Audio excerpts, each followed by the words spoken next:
नमस्कार मु ममता स्वागत करुच्ची आपण मानक मो चैनल ओडिया घर चलणी को।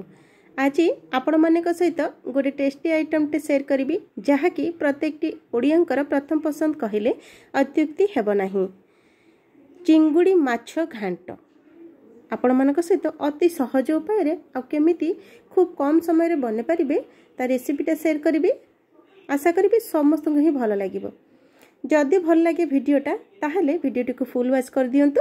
तापरे लाइक करिवे, सांग मान सहित शेयर करिवे, नुआ थिले मो चैनल को सब्सक्राइब करके जिवे। तो चलंतु डेरी न करी देखि नबा। तो एटी देखंतु छोटो चिंगुड़ी को मु भल भाबरे बछा बछि करके भाजी देली।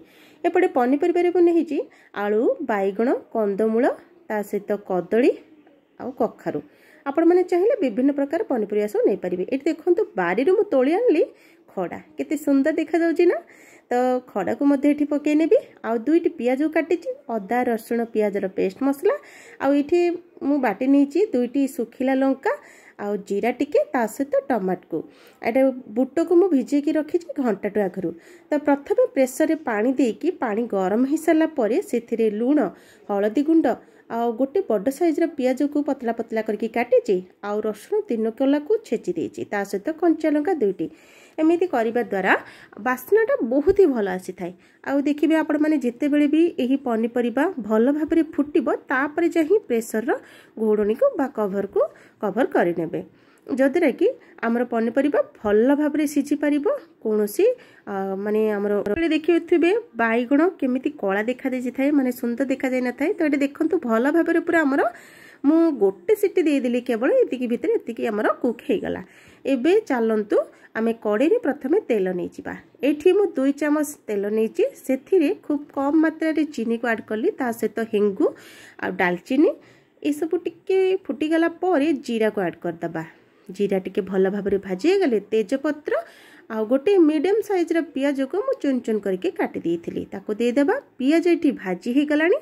एठी मु जोर अदा रसुण पियाजर पेस्ट मसला को दे देबी। मसला टिके समय कुक हो गला परे तापर जाई कोन करबी मु जो एठी टमाटो को ग्राइंड करके रखी देतली, टमाटो और सुखिला लंका एमिति करबा द्वारा कलरटा बहुत ही भल आसे। एठी देखन मु लंका गुंड आ टिके हळदी गुंड नै जाईची ता सहित मैगी मसला टिके पानी दे के मिक्स कर दीची।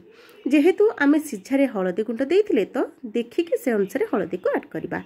तो ये एबे देखंतु मु दे दोची ए मसला को एमिति करंतु निहाती भल लागिबो समस्त को। बास्नाटा तो बहुत ही भल आसीबो। तो मसला को मुझे कौन करी ना कभर करी करी ही मसला को कसी देबी, जदरा कि भल भाबरे हमर परफेक्टली मसला कुक हे परिबो। जेतेबेले आमे टमाटो को ग्राइंड करके पकई थाउ आपण माने लक्ष्य करिथिबे मसला सब ऊपर को उठिवा बाहर करता माने चारियाडे छिटके कि चारि गैस पे सब असना हो जाए। तो आपण माने को जदी कभर करके रोषे करिवे ताहला मसलाटा भल भाबरे होई परिबो। एठी देखंतु कुक हे गलानी। भजाई रखितबा चिंगुड़ी को दे देबा।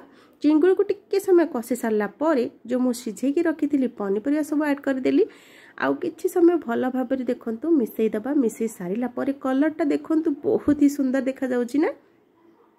तो देखि पारुथिबे। तो आउ किछि समय मु कुक कर देबी। पूर्वर मु कौन करिछि ना गरम पानी बसे दीची अलका पटे। तो जेते बेले पानी पूरा भल भाबरे गरम बा फुटी जिवो सेही समय रे मु कौन करिबी ना एठारे पानी टिके देके कवर कर देबी। देखंतु आपण माने जेतिकी झोल आवश्यक करथिबे से अनुसार ऐड कर देबे। तो एठी मु बे कौन कली ना एवरेस्ट मसला को ऐड कली। आपण माने जो ब्रांड रो मसला यूज करथिबे ताको दे देबे। तो देखि पारुथिबे केते सुंदर भाबरे एठी हमर पूरा तरकारी रेडी हे गलानी। एमिति ही तो मन होथबा आपण मानको देखि कि बहुत ही सुंदर लागुची। तो कषाटा पूरा मस्त हो गलानी। हमर गरम पानी दे देबा आ टिके फुटी गला पर ही कवर कर देबा। आ अल्प समय मात्र 5 रु 10 मिनिट कवर कर देबे। तो देखि पारुथिबे मोर हे गलानी भल्लो भाबरे। एबे धनिया पत्र को काटिक दे देली। धनिया पत्र को मध्य काटिकी दे सारिबा परे आउ 2 मिनिट पर्यंत कवर कर देबा, जदरा कि धनिया पत्र रो फ्लेवरटा पूरा चारियाडे तरकारी खेली जिवो बा बास्नाटा पूरा बहुत ही भल आसीबो। तो देखि पारुथिबो एई तरकारी कलर देखिबाकू जेमिति टेस्ट मध्य बहुत ही बढ़िया। आपण माने थरे रेसिपी को ट्राई न कले जम्मारू जानि परिबे नाही। तो जातु ना मो रेसिपी को चेक कर दिंतु आ भल भाव देखि सारिकी यही रेसिपी को घरे ट्राई करंतु केमिति लागिला गोटे सुंदर कमेंट माध्यम रे मते जणेबे। हाँ सांग माने एमिति नुआ नुआ वीडियो पे मो चैनल को सब्सक्राइब करके जीवे। पुणी देखाबो आउ गोटे नुआ वीडियो रे। सेथि पर्यंत रहिली नमस्कार।